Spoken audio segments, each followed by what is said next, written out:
उसके फिनोटाइप के अलग अलग रेशियो बता दोगे, सर लंबे इतने पौधे हैं और छोटे इतने पौधे हैं, उसका रेशियो हो जाएगा। अगर नेक्स्ट में बात करूंगा आपसे जीनोटाइप, किसकी बात करूंगा, जीनोटाइप, तो आपको किस चीज की जरूरत पड़ेगी, सर अब हमें लंबे और बौने से फर्क नहीं पड़ता, अब हमें ये बताओ कि ये लंबा कैसा है, होमोजाइगस या हेट्रोजाइगस। होमोजाइगस यानी दो सेम प्रकार के एलील प्रेजेंट है उसके अंदर, और हेट्रोजाइगस यानी डिफरेंट प्रकार के एलील प्रेजेंट है उसके अंदर। बात समझ आ गई? तो उससे मुझे क्या पता चलेगा, जीनोटाइप पता चलेगा। क्या पता चलेगा, जीनोटाइप रेशियो। यानी जीनोटाइप के लिए मैं क्या देखता हूं,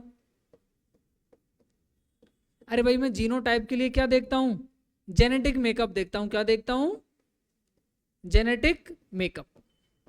जेनेटिक मेकअप कैसा है उसका, यानी उसके अंदर एलील्स कैसी प्रेजेंट हैं। जेनेटिक मेकअप यानी उसके अंदर एलील्स कैसी प्रेजेंट हैं वो मैं देखता हूं, उससे मुझे पता लगता है कि ये इसका जीनोटाइप रेशियो है या फिर ये इसका जीनोटाइप है। आगे की बात समझ में, और यहाँ तक क्लियर है?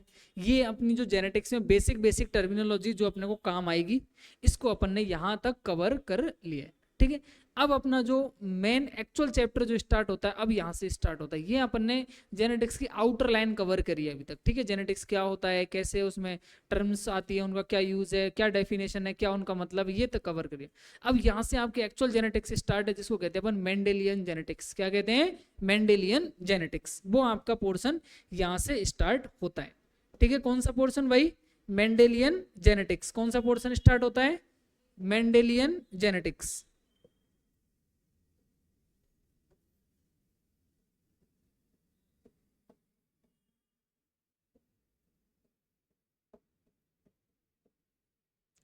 यानी ये मेंडेलियन जेनेटिक्स क्या है भाई, मेंडल की अनुवांशिकी।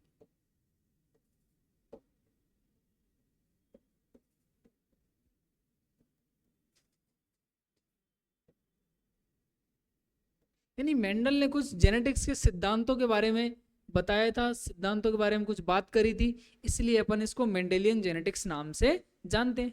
अब बताओ भाई, मेंडल को क्या कहते हैं, फादर ऑफ जेनेटिक्स कहते हैं। मेंडल को अपन किस नाम से बुलाते हैं, फादर ऑफ जेनेटिक्स। यानी एक पॉइंट हो गया फादर ऑफ जेनेटिक्स। कौन है फादर ऑफ जेनेटिक्स, मेंडल। पूरा नाम क्या है इसका, जी जे मेंडल, ग्रेगर जोहान मेंडल। क्या है भाई, ग्रेगर जोहान मेंडल, पूरा नाम ये है इसका, जी जे मेंडल या ग्रेगर जोहान मेंडल, इसको फादर ऑफ जेनेटिक्स नाम से जानते हैं। इसका बर्थ कब हुआ था, बर्थ, अरे बर्थ कब हुआ था भाई, इसका बर्थ हुआ था 22 जुलाई 1822 में इसका बर्थ हुआ था। और डेथ कब हुई थी इसकी, 1884 में। इसने कुछ एक्सपेरिमेंट्स किए थे। क्या किए थे इसने, कुछ एक्सपेरिमेंट। तो इसकी जो एक्सपेरिमेंट की ईयर थी, कब किए करे थे भाई इसने, कब से कब तक, 1856 से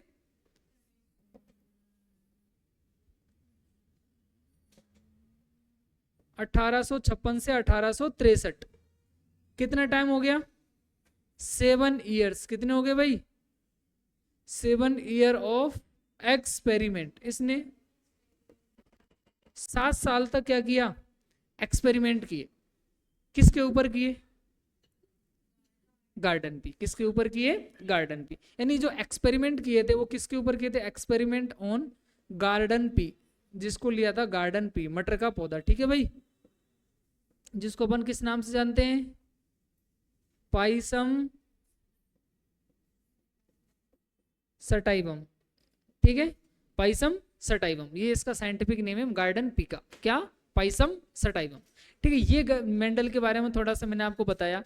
अब मेंडल ने जो वर्क किया, उस मेंडल के वर्क को 1865 में क्या किया, पब्लिश किया गया। कब किया गया, पब्लिश। 1856 से लेकर 1863 तक इसने काम करके छोड़ दिया। उसको पब्लिश कब किया, 2 साल बाद उसको पब्लिश किया गया। कब कब पब्लिश किया भाई, 1865, पब्लिश्ड इन 1865। 1865 में इसके काम को पब्लिश किया, पर इससे मोस्ट ऑफ द साइंटिस्ट जो थे उस टाइम पर क्या थे, अनकन्वीनियंस थे। क्या थे, अनकन्वीनियंस। इसकी बातों से कोई भी जो अदर साइंटिस्ट थे उनको ये बात बिल्कुल समझ नहीं आई। बोले मेंडल चाचा पागल हैं, ये क्या कह रहे हैं, कभी छोटा बन रहा है, कभी बौना बन रहा है, कभी लंबा, कभी क्या कभी क्या। ये चीज उनके समझ नहीं आई। उसका एक और रीजन है उनके क्यों समझ नहीं आई, क्योंकि मेंडल एक ऐसे साइंटिस्ट थे जिन्होंने पहली बार बायोलॉजी के अंदर मैथमेटिक्स टूल का यूज किया था।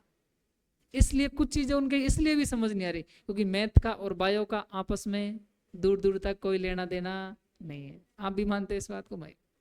ठीक है, यानी बायो का और मैथ का कोई आपस में लॉजिक नहीं है, बट मेंडल ने तो बायो मैथमेटिक्स डाल दी थी, क्योंकि मैथमेटिक्स से टूल का यूज किया था, एक इक्वेशन यूज करी थी जो आप पढ़ते हो, P square plus Q square, पढ़ते हो ना, पी स्क्वायर प्लस क्यू का होल स्क्वायर बराबर P square plus Q square plus 2pq, ये पढ़ते हैं।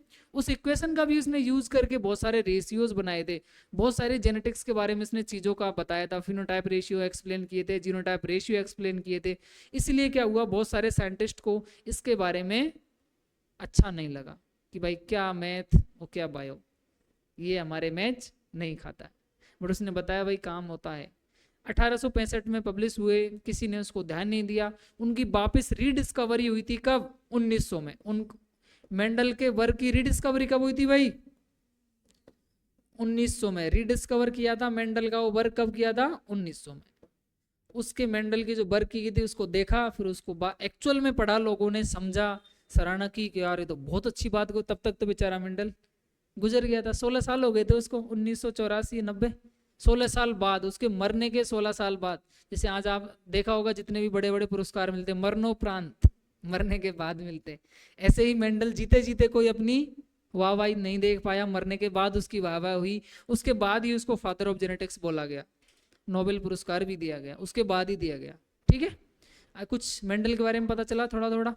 अब देखो मेंडलियन जेनेटिक्स क्या कहती है। एक्चुअल जो मेंडलियन जेनेटिक्स का एक स्टेटमेंट है, मेंडल ने एक स्टेटमेंट बोला था, करेक्टर्स आर कम्स टुगेदर। क्या, characters are comes together but did not blend. लक्षण या अभिलक्षण एक साथ आते हैं बट वो मिक्स नहीं होते। क्या बोला, करेक्टर्स आर कम्स टुगेदर, एक साथ आते हैं बट मिक्स नहीं होते, डू नॉट ब्लेंड। मिक्स, अरे ब्लेंड मतलब समझते हो ना, मिक्स कर देना। अपने ग्राइंडर में कुछ चीज पीसते हैं तो मिक्स हो जाती है सारी चीज। ऐसे ही उसने मेंडल ने क्या कहा कि जो भी करेक्टर है वो एक साथ चल के तो आते हैं, माता पिता से एक साथ चल के आएंगे बट वो मिक्स नहीं होंगे, यानी अलग अलग जाएंगे। कहने का मतलब क्या था, अलग अलग जाएंगे। बात समझ में आ गई, वो मिक्स नहीं होंगे। यानी आप ये नहीं कह सकते कि एक मेंडल के अकॉर्डिंग एक बच्चे के अंदर उसके माता के गुण भी है, पिता के गुण भी है, क्योंकि अगर माता पिता के गुण आ गए तो मिक्स हो गए, हो गए ना मिक्स। मेंडल ने ऐसा मना किया था कि ऐसे करेक्टर मिक्स नहीं होते, या तो पूरा माता पे जाएगा या पूरा पापा पे जाएगा। समझ आ गई, या तो मदर के जैसा दिखेगा या टोटली फादर के जैसा दिखेगा। समझ आ गई बात। तो मेंडल का जो पहला स्टेटमेंट था वो स्टेटमेंट में लिख रहा हूं, लिख लो भाई इसको, ये स्टेटमेंट कई बार पूछा हुआ है। मेंडल का जो स्टेटमेंट ये था कि करेक्टर्स या traits comes together but did not blending।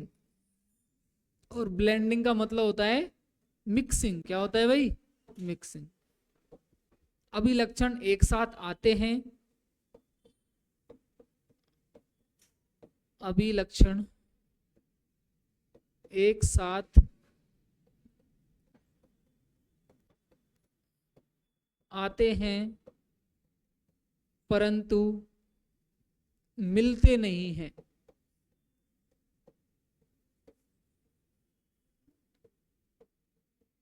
यानी क्या रहते हैं, अलग अलग रहते हैं। क्या रहते हैं, अलग अलग रहते हैं। बात समझ आ गई, क्या रहते हैं, अलग अलग रहते हैं। डिड नॉट ब्लेंडिंग, मिक्स नहीं होते। अब देखो जो मेंडल ने एक्सपेरिमेंट्स किए थे, उन एक्सपेरिमेंट्स के लिए उसने किसका चूज किया था, गार्डन पी का। और गार्डन पी के भी उसने कुछ करेक्टर्स लिए थे। क्या लिए थे, कुछ करेक्टर्स। तो कौन कौन से करेक्टर लिए थे, सबसे पहले तो किसका चूज किया था उसने, garden pea. Mendel experiment on, किसके ऊपर एक्सपेरिमेंट किए थे उसने, गार्डन पी। अब भाई गार्डन पी ही क्यों चूज किया, क्वेश्चन मेरा ये है, गार्डन पी ही क्यों लिया, मटर का पौधा ही क्यों लिया, कुछ तो विशेषताएं रही होंगी मटर के पौधे में। ठीक है, तो मैं लिख देता हूं वाई।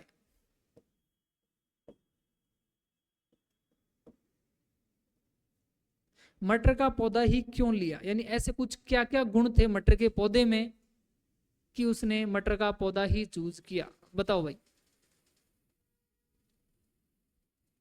बताओ, कुछ पता है क्या? बाइसेक्सुअल प्लांट है, बिल्कुल सही बात है। कैसा प्लांट है वो? बाइसेक्सुअल प्लांट है, यानी मटर का जो पौधा होता है वो कैसा होता है? बाइसेक्सुअल होता है, बाइसेक्सुअल प्लांट है ये, ठीक है। यानी इसके ऊपर मेल और फीमेल गैमीट दोनों प्रेजेंट है, मेल एंड फीमेल दोनों गैमीट प्रेजेंट है, यही होता है बाइसेक्सुअल मतलब द्विलैंगिक। बाइसेक्सुअल क्या होता है हिंदी में? द्विलैंगिक, ठीक है, द्विलैंगिक होता है। और इसका जो लाइफ स्पान होता है, क्या लाइफ स्पान, वो छोटा होता है, यानी इसका जीवन काल क्या होता है? छोटा होता है, लाइफ स्पान शॉर्ट, जीवन काल छोटा।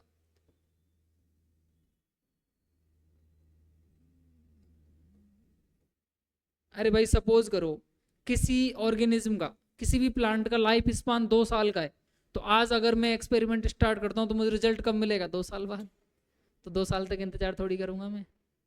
तो मुझे ऐसा कुछ चाहिए कि मुझे 1 वीक के अंदर, 2 वीक के अंदर उसका रिजल्ट देखने को मिल जाए। इसीलिए इसने मटर के पौधे का चूज किया, क्योंकि मटर के पौधे का जो लाइफ स्पान था वो क्या था? छोटा था, मतलब शॉर्ट था, बहुत कम टाइम। और क्या था भाई? और कुछ गुण थे क्या?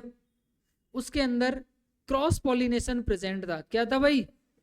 क्रॉस पॉलिनेशन प्रेजेंट था, यानी उसके अंदर क्रॉस पॉलिनेशन हो सकता था। क्रॉस पॉलिनेशन को हिंदी में बोलते हैं पार परागन। क्या बोलते हैं भाई? पार परागन। और क्या कारण थे भाई? लाइफ स्पान छोटा, बाइसेक्सुअल, और इसके अंदर जो ट्रेड्स थे, क्या ट्रेड्स, अभिलक्षण इजीली दिखाई दे रहे थे। क्या हो रहे थे? इजीली दिखाई दे रहे थे। Traits are easily visible, traits are easily visible, आसानी से दिखाई दे रहे थे, उसको ज्यादा दिक्कत नहीं आ रही थी, यानी अभिलक्षण आसानी से दिख रहे थे भाई।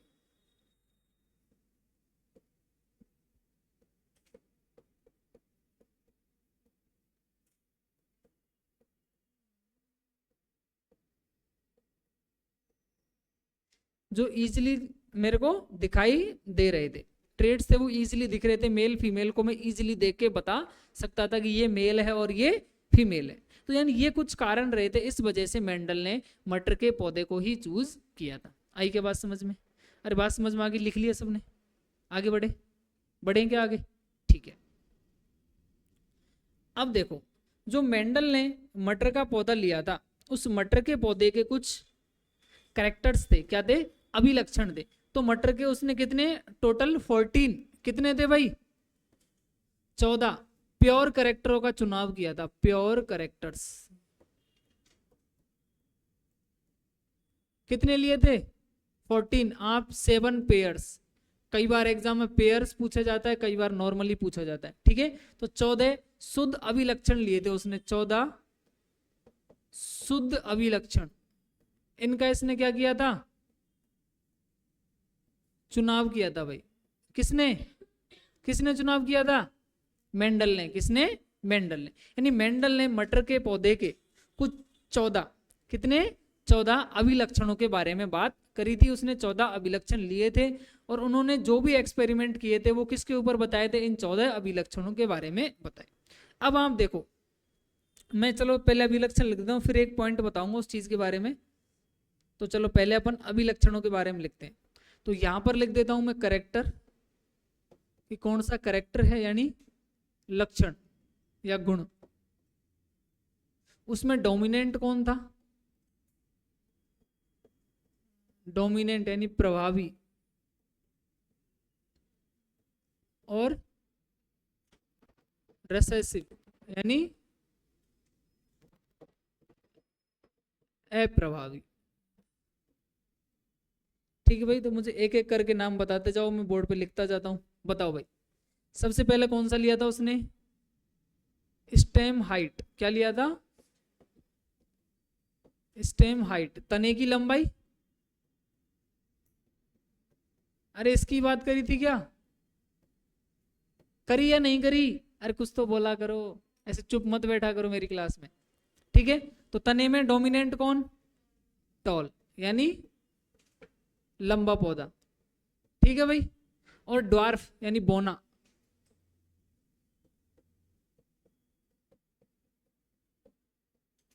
ये क्या है मेरा, अरे ये क्या है, रेसेसिव है। ये क्या है, रेसेसिव। दूसरा ट्रेड क्या था मेरे पास, दूसरा ट्रेड क्या था, सीड कलर, बीज का रंग, बीज का रंग। उसके बाद तीसरा है मेरे पास सीड शेप,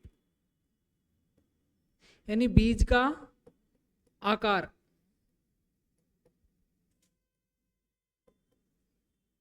बताओ भाई, तो बीज का रंग कौन सा डोमिनेंट होता है, येलो। कौन सा होता है, येलो, यानी पीला।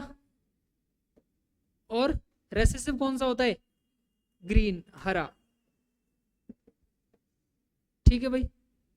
सीड शेप राउंड, कौन सा, राउंड। राउंड मेरा क्या है, डोमिनेंट है, राउंड यानी गोल।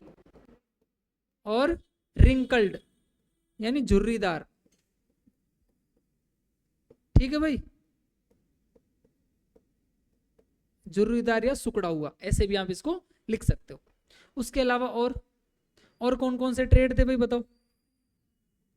फली का रंग यानी पॉड शेप, पॉड शेप, फली का आकार,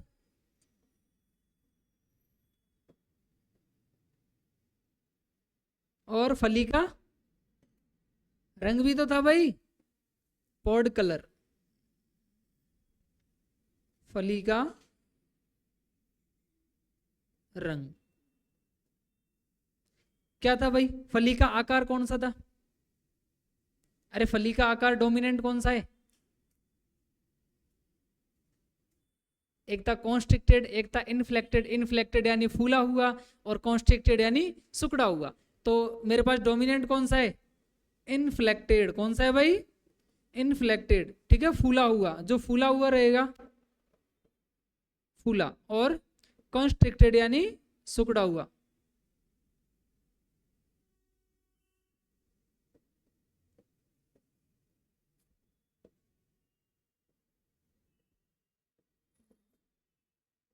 ठीक है। और नेक्स्ट बताओ, फली का रंग। तो फली का रंग इसके जस्ट अपोजिट है, ग्रीन। कैसा रहेगा, ग्रीन, ठीक है भाई। फली का रंग जो डोमिनेंट है वो कौन सा था, ग्रीन।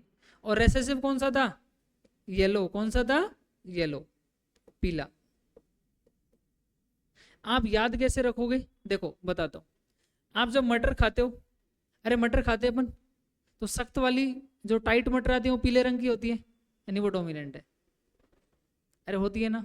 अपन जब सर्दियों में मटर खरीदते हैं, उसकी फली आती है लंबी वाली, अपन ग्रीन वाली लेते हैं, पीली वाली लेते हैं, ग्रीन वाली लेते हैं। याद रहेगा, डोमिनेंट कैरेक्टर, ठीक है। गीली जो अपन ग्रीन वाली खरीदते हैं, उसके थोड़े दिन बाद वो सूखने लग जाती है, तो येलो हो जाती है। सूखने बाद कैसी हो जाती है, येलो। याद रहेगा ऐसे। इसका बीज अपन येलो वाले खाते हैं, येलो मटर जो आती है, ठीक है। वो अलग बात, अपन पैकेट में ग्रीन वाली खाते हैं, ठीक है। वो उसमें रंग डाल दिया जाता है, एक्चुअल में येलो ही होती है वो, ठीक है। वो रंग डाल के किया जाता है। और कौन से करेक्टर रह गए मेरे पास, दो करेक्टर और है भाई, बताओ दो करेक्टर और कौन से हैं, फ्लावर कलर और फ्लावर पोजीशन, 6 और 7। फ्लावर, फ्लावर, फ्लावर नहीं पढ़ते इसको, फ्लावर पढ़ते हैं। फ्लावर का कलर और पोजीशन, स्थिति,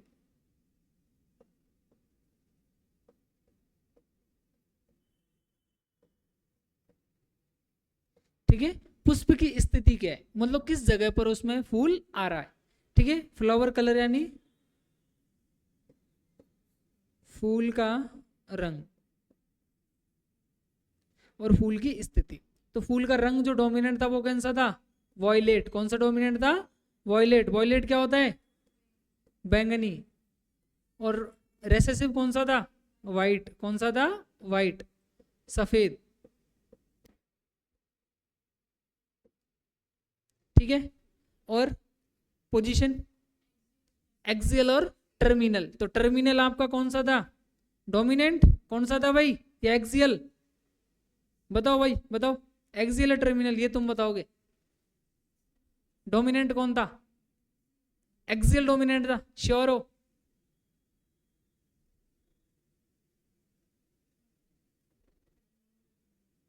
बताओ बताओ। टर्मिनल डोमिनेंट है, कौन सा डोमिनेंट है, टर्मिनल। तो आपका जो टर्मिनल है वो कौन सा है, डोमिनेंट है भाई, ठीक है। टर्मिनल यानी होता है क्या, अंतीय, जो अंत में लगता है, ठीक है भाई।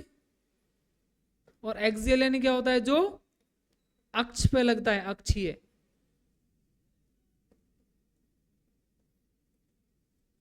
अरे आई क्या बात समझ में? ये टेबल पूरी याद रहेगी आपको, कभी भी कोई सा करेक्टर आपसे पूछा जा सकता है, कोई भी एक चीज दे देगा, उसका वो पूछ लेगा कौन सा डोमिनेंट है कौन सा रेसेसिव है। तो आप इसको याद कर लेना अच्छे से, पूरे 7 पेयर जो गुण है पूरे की पूरे आपको याद होने चाहिए। बात समझ में आ गई क्या? अरे याद रखोगे, करोगे नहीं करोगे, करने पड़ेंगे, नहीं भी करोगे तो करने पड़ेंगे, क्योंकि एग्जाम में आता है, एग्जाम में आता है तो अपने को करना पड़ेगा, ठीक है, याद करना पड़ेगा। ये आपने इसके कलर पढ़ लिए। अब अपन लिख लिया क्या सबने, नोट डाउन कर लिया, लिख तो लिया ना सबने? चलो आगे बढ़ते। अब अपन आते हैं इनहेरिटेंस ऑफ वन जीन, एक जीन की वंशागति। अपना नेक्स्ट टॉपिक लिखो भाई, वन जीन इनहेरिटेंस।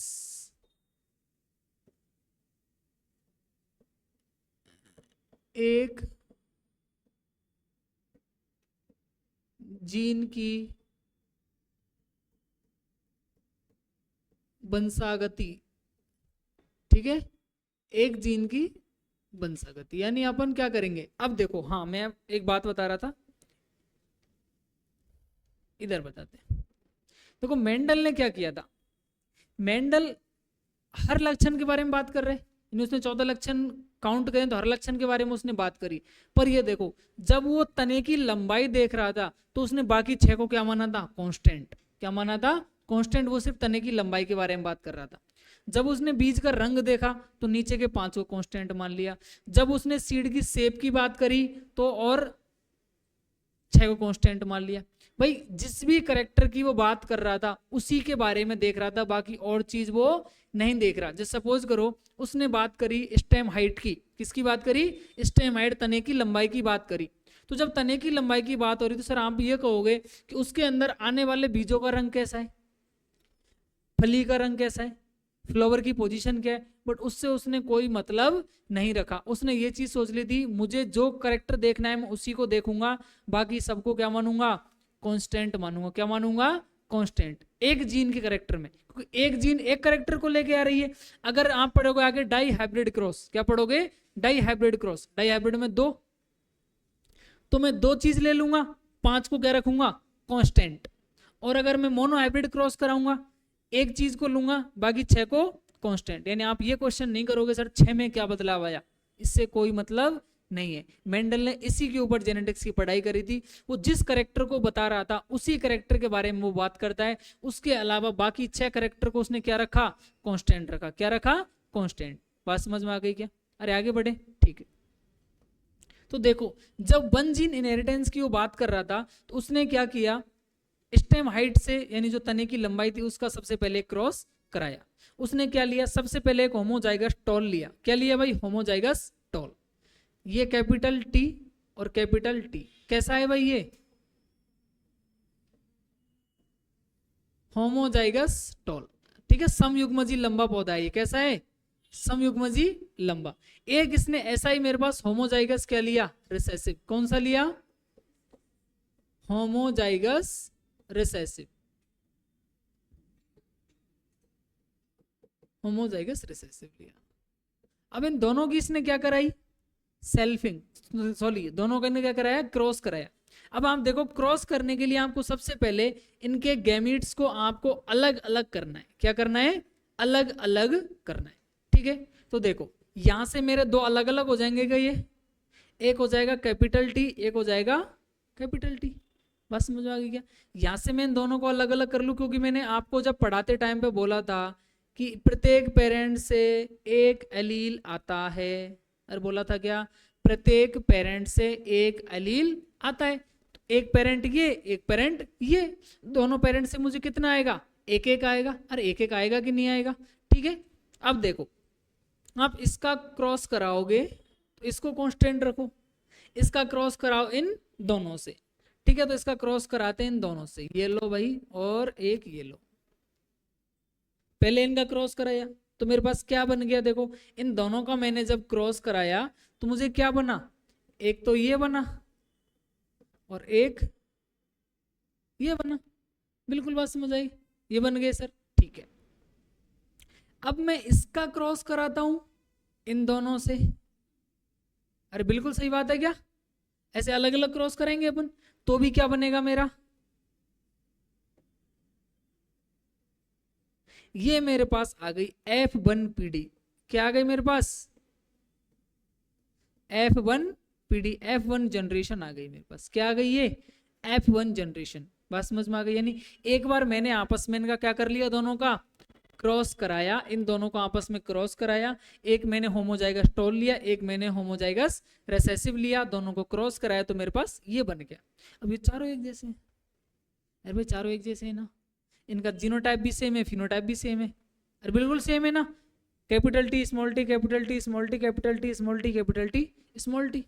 जीनोटाइप भी सेम और फिनोटाइप भी सेम।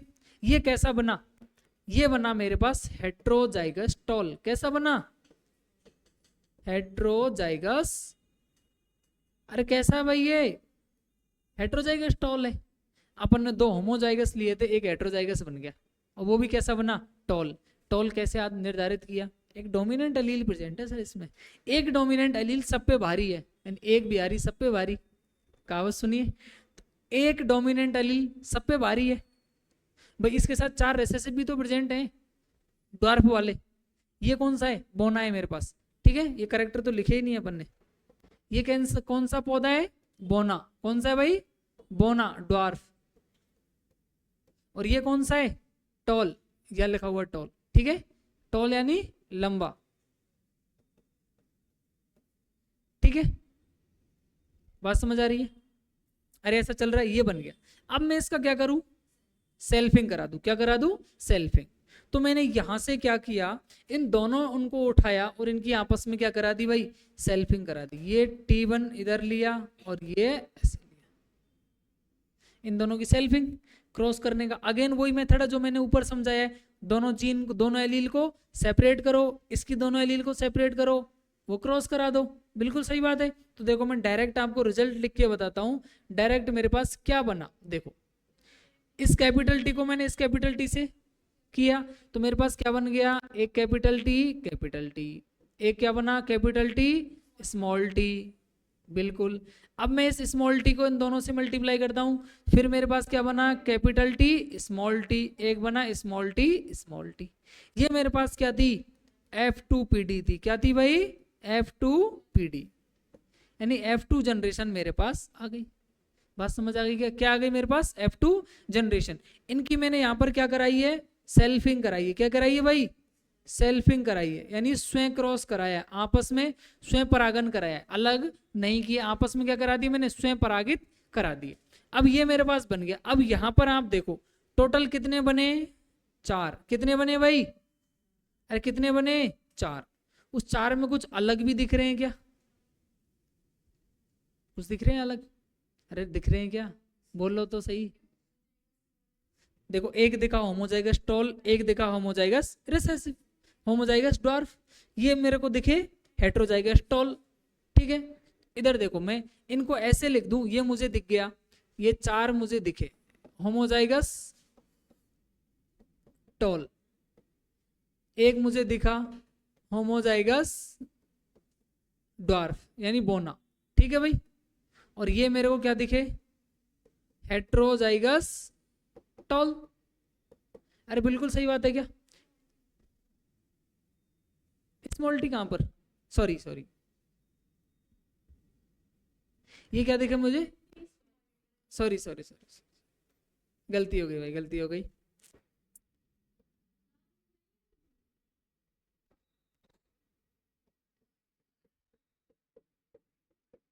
ठीक है भाई, अब सही है, ठीक है, जल्दी जल्दी फ्लो में लिख दिया। ये आ गया मेरे पास हेट्रोजाइगस टॉल, क्या आ गया, हेट्रोजाइगस टॉल। अब आप देखो, अरे लिख लेना बाद में, पहले समझ लो इसको, लिख लेना, ठीक है। अब मेरे पास ये 4 बन गए, क्या बन गए मेरे पास, 4। तो मेरे पास कैपिटल टी और कैपिटल टी, ये कितने में से आया, 1/4। अरे टोटल 4 में से 1 बना, कितने बना, 1 बना। इसका परसेंटेज कितना आया, 25%। कितना आया, 25% किसका आ गया, होमोजाइगस टॉल, ठीक है। ये मेरे पास ऐसा, ये कितने बने, 2 बने सर, कितने में से, 4 में से, 2/4। यानी इसको मैं सिंप्लीफाई करूं तो 1/2, यानी कितना हो गया, 50%। सर 50% मेरे पास आए हेट्रोजाइगस टॉल, कैसे आए, हेट्रोजाइगस टॉल। सर एक मेरे पास ये बना, ये मेरे पास 4 में से 1 बना, यानी अगेन 25% मेरे पास कितने आ गए, कैसे आ गए भाई, होमोजाइगस ड्वार्फ या रिसेसिव। अब मैं टॉल करेक्टर को पढ़ता हूं डोमिनेंट और ड्वार्फ करेक्टर को पढ़ता हूं रेसेसिव, क्या पढ़ता हूं, रेसेसिव। बात समझ में आ गई। ये तो मैंने आपको रिजल्ट लिख के बता दिया, क्या बता दिया, रिजल्ट लिख के बता दिया। यहां पर आप इसका जीनोटाइप फिनोटाइप कैलकुलेट करो, तो आप फिनोटाइप क्या कहोगे, फिनोटाइप बताओ भाई। अरे फिनोटाइप रेशियो क्या होगा इसका, फिनोटाइप में आप देखो बड़े कितने छोटे कितने, तो मेरे पास 3 तो हैं बड़े, 3:1, यानी क्या आ गया मेरे पास रेशियो, 3:1। 3 मेरे पास कैसे हैं, टॉल, और 1 मेरे पास कैसा है, ड्वार्फ। ये हो गया इसका फिनोटाइप रेशियो, कौन सा हो गया, फिनोटाइप। अगर मैं इसका लिखूं जीनोटाइप रेशियो, क्या लिखूं भाई, जीनोटाइप रेशियो, जीनोटिपिक रेशियो एक ही बात है, तो वो कितना हो जाएगा, देखो 1:2:1। अरे 3 हो गए क्या, होमोजाइगस टॉल, हेट्रोजाइगस टॉल और होमोजाइगस ड्वार्फ, 3 हो गए। बात समझ में आ गई, कोई डाउट यहां तक किसी को। अब इसका कंक्लूजन क्या निकला, रिजल्ट क्या निकला, मुझे रिजल्ट बताओ। ये तो अपन रेशियो तो अपन ने लिख लिया, रेशियो इसका रिजल्ट नहीं है। रिजल्ट क्या है, मेंडल ने क्रॉस करा दिया, रेशियो बना दिया, रिजल्ट क्या है, परिणाम क्या है। आप पढ़ लिए, नंबर ले आए, परिणाम क्या निकला, उत्तीर्ण हुए या अनुत्तीर्ण हुए, पास हुए या फेल हुए, रैंक आई या नहीं आई, इसका रिजल्ट क्या है। पूरे जो इतना बड़ा क्रॉस पढ़ाया मैंने मोनो हाइब्रिड का, इसका रिजल्ट क्या है बेसिकली। तो रिजल्ट देखो मैं आपको बताता हूँ, रिजल्ट आप देखो। इसका पहला रिजल्ट क्या कहता है, ध्यान से सुनो, पहले लिख लेना बाद में, पहला रिजल्ट क्या कहता है। जो इसकी F1 पीढ़ी है, क्या F1 पीढ़ी, F1 पीढ़ी दोनों जनकों में से किसी से संबंध नहीं रख रही। अरे रख रही है क्या, यानी किसी के जैसी मिलती जुलती नहीं है। यानी क्या याद रखोगे, मोनो हाइब्रिड क्रॉस में जो मेंडल ने मोनो हाइब्रिड क्रॉस कराया था, उसका F1 पीढ़ी का रिजल्ट, F1 पीढ़ी का परिणाम क्या आया, कि जो मुझे मिला, F1 पीढ़ी के जो उत्पाद मुझे मिले, वो मेरे दोनों जनकों से मिलते जुलते नहीं है, क्योंकि हेट्रोजाइगस बन गए, मैंने तो होमोजाइगस लिए थे, क्या बन गए, हेट्रोजाइगस बन गए। विषम युग्मजी बन गए, मैंने सम युग्मजी लिए थे, विषम युग्मजी बन गए। अरे बात समझ में आ रही है। यानी F1 पीढ़ी का रिजल्ट दोनों पेरेंट्स से मिलता जुलता नहीं है। बात समझ में आई। नेक्स्ट देखो F2 पीढ़ी, F2 पीढ़ी मिल रही है क्या पेरेंट्स से, बिल्कुल मिल रही है। अरे मिल रही है ना, F2 पीढ़ी पेरेंट्स से मिल रही है। एक तो ये मिला, एक ये मिला, 2 अलग आए। यानी सर F2 पीढ़ी में पेरेंट्स के जैसे भी कैरेक्टर आते हैं, पेरेंट्स से अलग भी आते हैं। अरे अलग आ रहे कि नहीं आ रहे, ये कैरेक्टर सर पेरेंट्स से अलग भी है और ये पेरेंट्स से मिलते जुलते भी है, यानी रिजेंबल भी। आप क्या कह सकते हो, सर F2 पीढ़ी में both of characters are resemble with their parents. दोनों की दोनों कैरेक्टर अपने पेरेंट्स से मिलते जुलते हैं, उसके साथ साथ विविधताएं भी चल रही है। यही तो मेंडल कह रहा है, यही तो अपन चैप्टर पढ़ रहे हैं कि सर माता पिता के गुण भी आते हैं, कुछ अलग गुण भी आते हैं। तो ये दोनों जनक हो गए और ये अलग हो गए। बात समझ में आ गई। अरे आगे क्या बात समझ में। अब आप देखो, अब ये शुरू में जब मैंने क्रॉस कराया था, ये दोनों मैंने पेरेंट लिए थे, अरे लिए थे पेरेंट। F1 पीढ़ी में कैरेक्टर गायब हो गए, F1 पीढ़ी में उनके गुण ही गायब हो गए, क्योंकि एक था होमोजाइगस टॉल, एक था होमोजाइगस ड्वार्फ या रिसेसिव। ठीक है, F1 पीढ़ी में दोनों ही गायब हो गए, F2 पीढ़ी में वापस आ गए। यानी कि सर कुछ ऐसा भी होता है कि कुछ लक्षण एक पीढ़ी में गायब हो जाते हैं, दूसरी पीढ़ी में वापस आ जाते हैं। इसीलिए अपन कहते हैं पोता दादी पे गया है, पोता दादा पे गए, बोलते हैं क्या, यानी बीच वाली पीढ़ी में गायब हो गए। अरे हुए कि नहीं हुए? एग्जाम्पल समझ आया? लिखा हुआ है एक्चुअली, मेंडल ने जो जेनेटिक्स बताई थी ऐसे तो चल रही है, मेंडल के अकॉर्डिंग ऐसे ही चल रही है कि कोई भी करेक्टर, जैसे मैं हूं तो मैं अपने दादा या दादी में से किसी से एक से रिजेंबल रखूंगा, मतलब मैं मेरी जो माता पिता चाचा उन वाली जनरेशन है उसमें से किसी से मैच नहीं कर रहा। बिल्कुल सही बात है, नहीं कर रहा, मैं अपने दादा वाली से मैच। F2 पीढ़ी बिल्कुल, F1 पीढ़ी बिल्कुल गायब। समझ आएगी बात? यानी आप ये कह सकते हो सर कोई भी करेक्टर, कोई भी अभिलक्षण, कोई भी गुण अगर एक पीढ़ी में छुपा हुआ है तो अगली पीढ़ी में जरूर वापस आ जाएगा, बट आएगा जरूर, ये चीज मेंडल ने बोली। और ऐसा क्यों हो रहा है? क्योंकि करेक्टर मिक्स नहीं हो रहे, सॉरी हाँ, करेक्टर मिक्स नहीं हो रहे। अगर करेक्टर मिल जाते तो बहुत कुछ नया बन जाता। अरे भाई एक बात मानो, करेक्टर अगर मेरे मिल जाते तो मुझे F2 पीढ़ी में पेरेंट्स जैसा मिलता ही नहीं। मिलता क्या? नहीं मिलता। F1 पीढ़ी में अलग आते, F2 पीढ़ी में और अलग आते, F3 पीढ़ी में और अलग आते, कभी पेरेंट्स के जैसे करेक्टर वापस आते ही नहीं। यहाँ पे तो क्या हो रहा है, पेरेंट्स के जैसे भी मिल रहे हैं, नए भी मिल रहे हैं। इससे क्या निष्कर्ष निकलता है, क्या परिणाम निकलता है? इससे मुझे ये परिणाम निकलता है कि मेरे जो पेरेंट्स के करेक्टर्स हैं वो एक पीढ़ी नहीं तो दूसरी पीढ़ी में मुझे 101% दिखाई देंगे। आई के बात समझ में? ये इसका रिजल्ट है। थोड़ा इधर आया ना, ऊपर तो नहीं गया, ऊपर जाना भी नहीं चाहिए, ठीक है ना? मैं इतनी मेहनत कर रहा हूँ, चिल्ला रहा हूँ, क्या पता लगे ऊपर से जा रहा है। तो इसका रिजल्ट आप लिख लो इधर। रिजल्ट में क्या लिख दूं? रिजल्ट में इधर लिख देता हूँ। चलो रुको यार, इनको थोड़ा सा ऊपर खिसका देते हैं। अरे नहीं नहीं भाई, तू कहाँ आ रहा है? अरे यार एक एक जाएगा।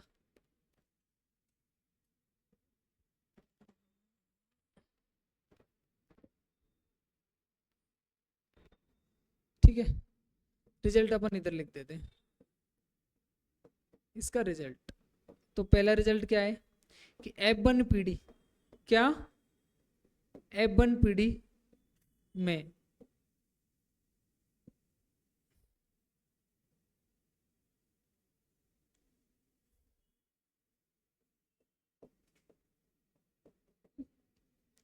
Of spring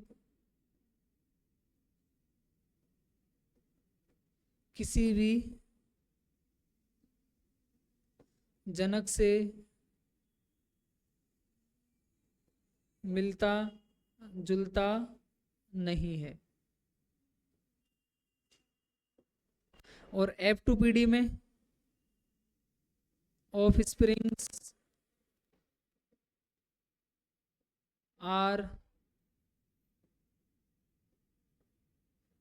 resemble with either or both of the parent।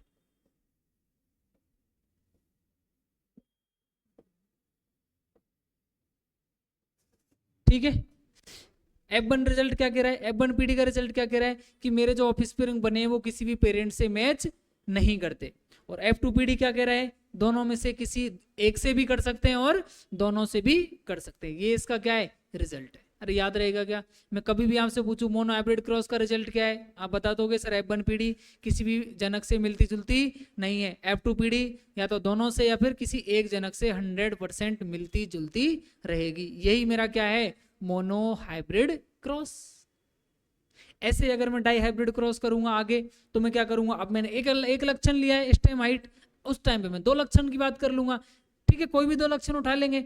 अब जो रेशियो आएगा, फिनोटाइप एक आ रहा है, इसके गुणा एक और कर दो तो 9:3:1 आ जाएगा। और जो जीनोटाइप आता है इसको गुणा एक बार कर दो, जीनोटाइप आ जाएगा। बात समझ आ गई क्या? जो हम करते हो 124 वाला जो याद कर रखा है लोगों ने, 12 124 को ऐसे याद कर रखा है ना, वो कैसे आएगा वो मैं बताऊंगा। ठीक है, आई के पास में ये मेंडल ने क्या बता दिया, जो मेंडल्स का मोनो हाइब्रिड क्रॉस था वो पूरा यहाँ पर मैंने बता दिया है। ठीक है, अरे कोई डाउट?